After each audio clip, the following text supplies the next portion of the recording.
Okay, if you're really serious about doing a retreat for your mental health, for your spiritual growth, for your physical health, those are the reasons you would want to do a meditation retreat. All really valid. Your self-care, your mental health, your peace, helping with anxiety, helping with stress symptoms, and again, your physical health. Watch all the way till the end. I'm going to give you step by step how to prepare, how to actually do a meditation retreat at home, and then the final step, how to assess it or how to see what the benefits were. So stay tuned. We're going to go through all three stages. You might want to take some notes as we go along because I really want to encourage you to be able to do a meditation retreat at home. Okay, so the first stage we're going to talk about is how to prepare for a meditation retreat. But first, there's a couple of really crucial things. Why should you listen to me? Number one, and what is a retreat? Like, what does that mean? So again, we're not talking about how to make a space, how to make a meditation retreat space. We're going to talk about how to actually do a meditation retreat at home, okay? I have videos about setting up a meditation space. They'll be below. A meditation retreat implies a time outside of your everyday life where you set aside time just to meditate. So a retreat is typically you actually go away to a meditation center. You just spend most of the time meditating. So that's what it means by retreat, is that you leave your daily life. So this video, we're going to talk about how to do something like that at home. Why should you listen to me? Again, my name is Viv. For those of you who are new, I have sat multiple meditation retreats up to 6 weeks where I am meditating 10 hours a day or more, actually, meditating from morning to night, doing various practices, mindfulness or vipassana type retreats, again, up to 6 weeks, studying with Burmese monks as well as American teachers. So I've actually gone and done retreats, and it does take a lot to go away to do a retreat. So I wanted to provide for everyone in my community. Many of us, there's times where you don't have the time, the money, or the energy to transport yourself. So this is how you can do it at home. So stage one, you want to prepare. You're going to need a quiet space, of course. You're going to need to plan, where is this going to happen? Is it going to happen in a basement space that's finished? Is it in a spare room? Or is it just in the corner of your bedroom? Like I have my altar, it's actually in my bedroom space, but it's a discreet space. Often it's nice to have maybe have your meditation space like in a corner so it feels like a separate space. So where are you going to be able to practice meditation? The next thing is you're going to need the time. Of course, I recommend typically a weekend, a Saturday or a Sunday, because for most people, that's when you have a block of time. Now, you may instead find you're on vacation and you have time, or you're sick, you're on leave from work or something, or you're unemployed, or you work from home. So where is there a block of time? And I'm going to recommend 3 to 4 hours. Okay, don't panic. I know that does sound like a long time, but you're going to need a block of time. That's what makes it a retreat, okay, is that you pull back from your everyday life. So look at your schedule. When can you plan to have uninterrupted time? Again, I recommend, you could do anywhere from 2 to 4 hours, I would recommend. If you're more advanced and you've done full retreats, weekend retreats, and so on, obviously you could do a full day, you could do a whole weekend. But I recommend to start, do from 2 to 4 hours. And so that's like a mini retreat. That's what I recommend. I really believe in that. The next preparation you need is you need to have no obligations. You don't want to have this all planned out, be ready to go, and then have something come up. Now, of course, we don't control everything, but you need to really, in your preparation stage, make sure that you clear obligations. So once you've done that, let's talk about how you'd actually do the retreat. Let's just dive into that.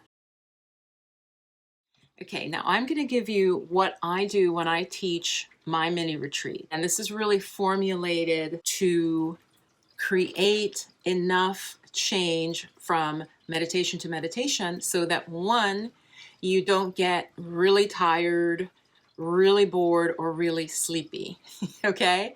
So the schedule I'm going to give you that I'm suggesting and that I do and that I teach is balanced in a certain way. But once you've got your space, you know the time, you know the beginning time, and you know the end time, that's important, that you're going to have. And this is the plan I would suggest. So start with seated meditation. Now I'm going to give some times, adjust them down or up as needed, okay? Because many people are going to watch this video and I don't know, you're all in different places. Start with seated meditation. So you have your meditation cushion and or your chair, or some of you use a bench. I have a video about how to choose a meditation cushion. I'll put that below. So start with about 30 minutes of mindfulness meditation, meditating on the breath, being aware of thoughts arising and passing away. I recommend Insight Timer. Okay, there are others. I like Insight Timer because it's got great bells that really sound like you're, really doing a full meditation retreat. So meditate for 30 minutes. So that you were sitting, right? What I do next when I teach it is actually go right into mindful eating. So I time it so that this break, it really is a break, is where you get to do a snack or even a meal. And I typically, when I'm teaching, I do 45 minutes for that. So how do you do that? So you're done with your meditation. You want to have food already prepared. That's really key. So you're not cooking food, you're not making a sandwich. The food is already prepared and ready to go. And ask me if you want me to make a video just leading a mindful eating. And again, I do that within my meditation program, and I do that with my mini retreats where I go in great depth. But what you'd want to do is like have a bowl of fruit. You could have, you want things that it's nice if they're bite size already, right? They're prepared. Something also very simple, a simple meal, and you would basically do mindful eating. I'm going to give you the overview of what that is. That means you sit down, so now you might be in a different space, and in silence, you're going to first tune into the food. And again, I don't want to go into too much detail on this because I still have more to share with you, but you tune into the food, you look at it, notice the texture, notice the scent, the aroma before you even take a bite. You then very slowly bring the food to your mouth. Notice any feelings that come up as you get ready to take a bite. You place the food in your mouth. You become really aware of the flavors. Oh, that kind of startled me. It's a loud train going by. So you set the food on your tongue and your mouth, and you don't just swallow right away. You're mindful of the flavor, the texture, all of that.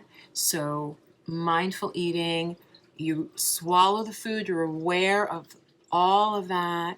And in between, if there's a fork or you're lifting with your hand, like if it's a piece of fruit, like an apple, you put your hand down in between bites. So you're not just eating and eating and eating like that, right? So mindful eating practice. Do that for half hour up to 45 minutes, okay? Let me know in the comments if you want me to make a video where I guide that practice, because I can do that. So now do you see how you're doing something different? You're awake, you're working with your senses. Typically, I give my students like a little short break after that because we would have been together this whole time. Then you're going to do walking meditation. Again, I don't want you to get bored, sleepy, or too tired.